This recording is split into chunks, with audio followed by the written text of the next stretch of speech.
I have created my very own, wait for it, bunker. Yeah, I mean, you never know what's going to happen, right? We don't know where we're going to be in the future. Have a look around this place. So this didn't exist before. We are currently 5 meters underground.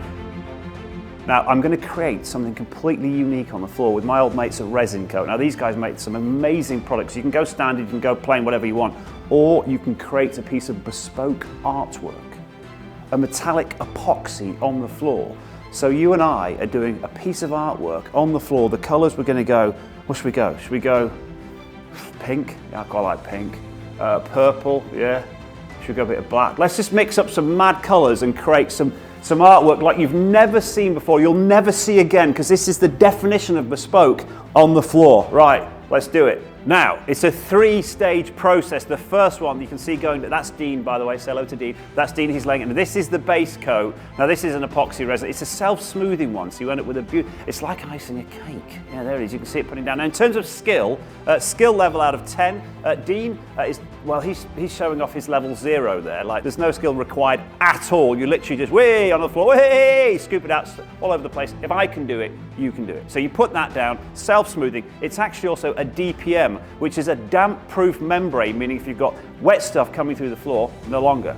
It's sealed in underneath that base coat. Stage 2, the big one, the one we've all been waiting for, the design coat. Now, I mean, you have literally just fallen. You want to be here yourself and chuck these down yourself. Look at that. That is just wonderful. The pink, the Barbie pink, and that lovely blue on the end. Right, it's party time. Let's get it launched down. Let's get the show on the road. First tin, here we go. In my particular case, I'm creating something bespoke.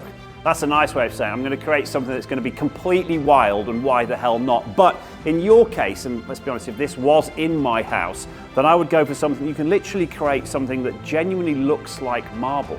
Like for real, with the veins running through it. So you can go for a white or a slightly off-white, light grey veins, and also you can create if you go out and about and you see anything that looks like marble, you could take a photo and Resincoat can create that for you. So kitchens, bathroom, running right between the two. So actually it feels like one big slab. The final one, now that the fun's happened, is to seal it all in with the top coat. So this is a clear top coat that gets flooded over the top. You can see it happening here. There are the shots of the top coat being flooded over, sealing in that design to live forever.